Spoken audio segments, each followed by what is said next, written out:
Bonjour, alors dans cette vidéo, je vais voir avec vous les comparaisons qu'on peut faire entre la situation actuelle, les niveaux de valorisation sur les marchés, la position où on se trouve dans le cycle économique en cours et les débuts de crise précédente pour voir si on est vraiment en ce moment au bord d'un nouveau marché baissier ou si on a encore quand même du temps devant nous pour investir au moins quelques trimestres supplémentaires sur les marchés actions. Alors si on part uniquement sur l'étude des ratios de valorisation, on est clairement à des points qui sont comparables au début des crises précédentes. Vous avez ici le Shiller-PE ratio, qui est un ratio, donc une sorte de PER moyen sur 10 ans, qui permet d'ajuster les résultats des entreprises par rapport aux variations du cycle économique.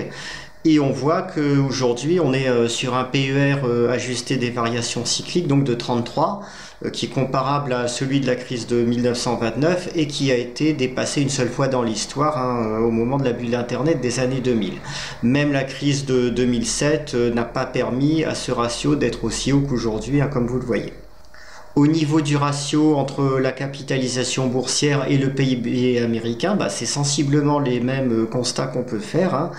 On était vraiment au plus haut en 2000 et on est également au plus haut maintenant et nettement au-dessus en tout cas des niveaux de la crise 2007 et encore bien plus au-dessus que ce qu'on observe sur les normales historiques des précédentes décennies.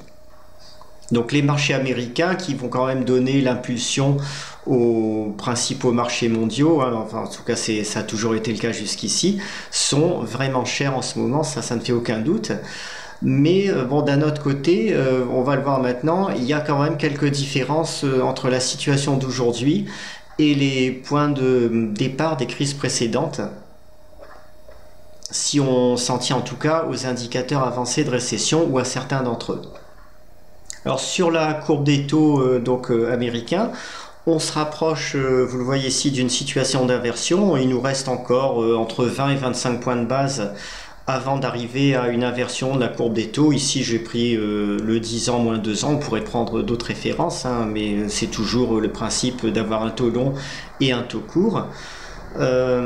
Lorsque la situation d'inversion se produit, on a quand même habituellement plusieurs trimestres avant l'entrée en récession. Donc selon cet indicateur, il resterait encore un petit peu de temps quand même pour investir. Malgré tout, j'ai cherché à savoir si on ne pouvait pas par moment avoir une entrée en marché baissier assez longtemps avant la récession et donc un moment où la courbe des taux n'est pas inversée. Alors vous voyez ici les premières inversions sur la crise avant la crise de 2007, elles sont arrivées quand même longtemps avant, dès la fin 2005, début 2006. Donc on a eu quand même entre cette période et le vrai début du marché baissier qui a commencé en été 2007 en Europe, on a eu quand même à peu près 1 an et demi pour investir. En 2000, c'est un petit peu la même chose, on a eu les premières inversions, vous le voyez ici en 98, donc pas mal de temps avant l'implosion de la bulle Internet. Alors maintenant, si on regarde les grosses récessions de la fin des années 70, là c'est plus subtil. La première inversion de courbe des taux dans la fin des années 70, elle est intervenue ici en août 1978. Et quand on regarde ce graphique du site de la Fed, donc de la Fed américaine, on s'aperçoit finalement que là aussi, il s'est passé pas mal de temps avant le déclenchement de la récession, plus d'1 an et demi. Et on peut se dire, pendant toute cette période, on aurait pu investir tranquillement. Maintenant, si on regarde les graphiques boursiers de plus près, on va le faire maintenant, à partir de ce site dont je vous donnerai le lien dans les commentaires.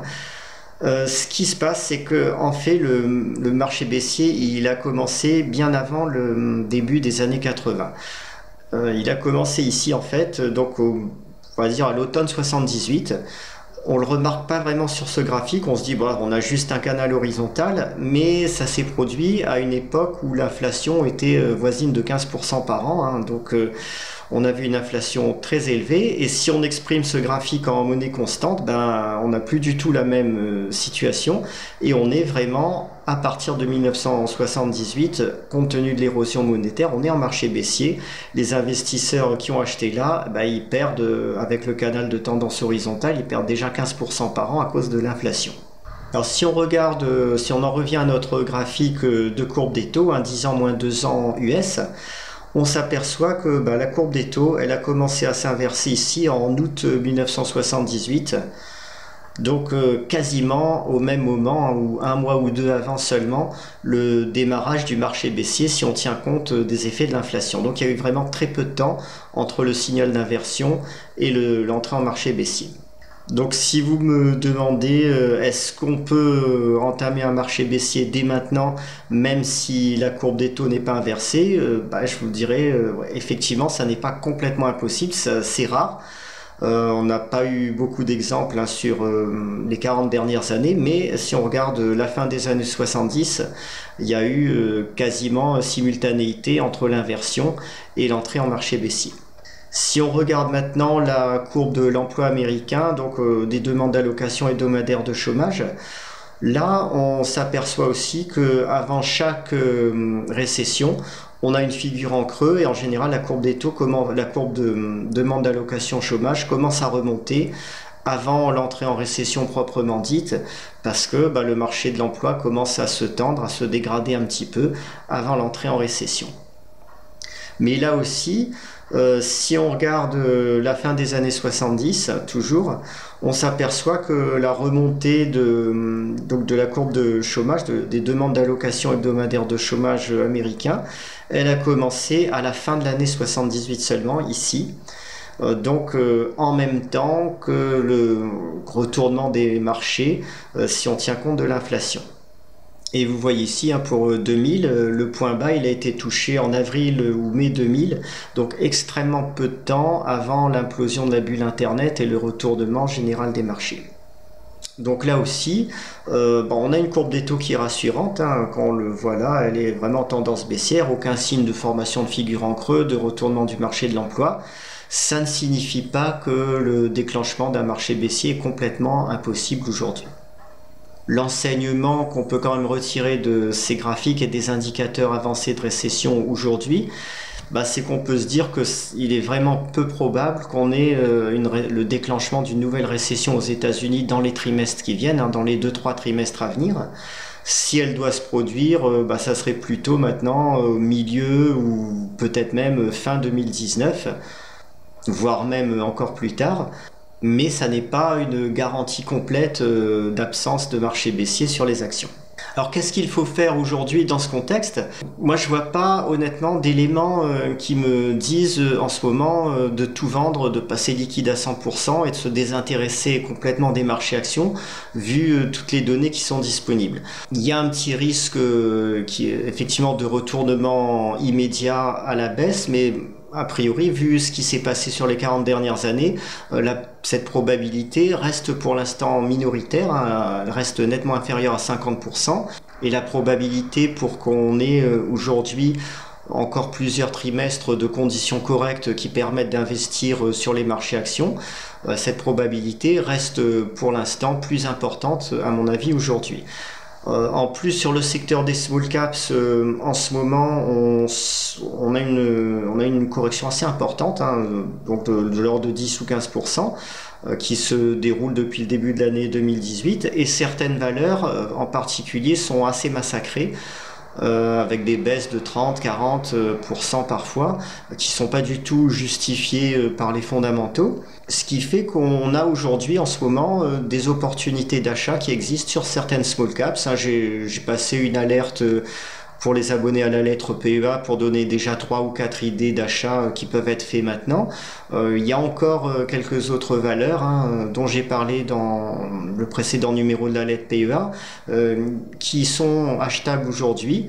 Mais il faut quand même prendre des précautions parce qu'on est proche de la fin du cycle. Donc ces précautions, pour une fois, je dirais qu'il faut faire quand même un petit peu attention à la liquidité des valeurs qu'on achète. Si vous avez des comptes importants, on va dire supérieurs à 150 ou 200 000 euros, et que vous commencez à investir sur le secteur des small caps, si vous avez besoin de faire des lignes supérieures, je dirais à 20-30 000 euros, à ce moment-là, oui, il faut commencer à réfléchir aux liquidités. Les valeurs peu liquides d'Eurolist C d'Alternext, on va dire que jusqu'à 10 000 euros, 15 000 euros par ligne, il n'y a pas de gros soucis pour entrer et sortir. Au-delà, si on se place sur un horizon de temps maintenant qui est, en tout cas un horizon d'investissement qui va être plus court que ce que je fais d'habitude. D'habitude, quand je vais sur une small cap, ce qui m'intéresse en investissement value, j'ai un horizon de temps de plus de 2 ans. Ça ne veut pas dire que je vais garder forcément la valeur 2 ans. Parfois, l'anomalie de marché, elle peut se corriger au bout de 6 mois et je revends très vite. Mais à la base, je peux... Enfin, en tout cas, j'ai à l'esprit que je peux garder la valeur au moins 2 ans. Là, c'est pas vraiment le cas parce que je pense que dans 2 ans, le cycle il sera retourné. On sera certainement, enfin très probablement, dans un marché baissier. Donc pour moi, l'horizon de temps d'investissement disponible aujourd'hui, il va être compris entre 6-8 mois et 18 mois à peu près. Et il faut en tenir compte en se disant, ben voilà, le marché peut se retourner assez vite à tout moment. Et je peux avoir besoin à ce moment-là de vendre des titres. Donc il faut quand même faire attention à ce point, à ce problème de liquidité. Deuxième précaution à prendre, c'est de garder quand même des liquidités, un minimum de 20-25% pour l'instant dans le portefeuille pour pouvoir le protéger si le besoin s'en fait sentir à n'importe quel moment.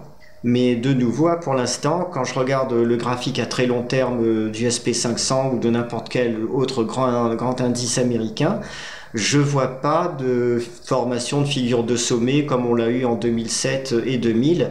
La tendance haussière reste quand même pour l'instant bien régulière. Et à mon avis, si le marché devait se retourner, il ferait quand même, surtout dans le contexte actuel de forte croissance économique américain, où il n'y a quasiment aucun indicateur qui donne de signe de faiblesse, on aurait une formation de figure de sommet sur au moins 3 à 6 mois, voire un petit peu plus, avant le vrai retournement à la baisse. Un dernier point sur les marchés, un indicateur qu'il faudra suivre à mon avis sur les mois à venir, c'est aussi le fait que les banques centrales, globalement, ont coupé leurs efforts de quantitative easing, d'accroissement de la taille de leur bilan. En tout cas, si on se place à l'échelle mondiale, puisque même si la Banque du Japon continue une politique d'expansion assez vigoureuse de son bilan, vous voyez ici sur ce graphique du site yardeni.com que la Banque Centrale Européenne a coupé plus ou moins son effort depuis quelques mois. Bon, sa politique globale étant simplement de ralentir l'effort sans le couper vraiment. Et que la Fed, elle, carrément, est en train de faire le contraire, c'est-à-dire de réduire la taille de son bilan. C'est une sorte de quantitative easing à l'envers, qui est pour l'instant, qui se fait à un rythme très lent. Mais du coup, cette restriction de la Banque centrale américaine a tendance à annuler l'effet des 2 autres banques centrales. Et si on se place ici en variation sur un an, vous voyez que l'accroissement du bilan des principales banques centrales s'approche à assez grande vitesse du niveau 0 qui pourrait être atteint d'ici la fin de l'année. Voilà pour ce point sur la situation actuelle. Je vous souhaite de bons investissements et de bons trades à toutes et à tous.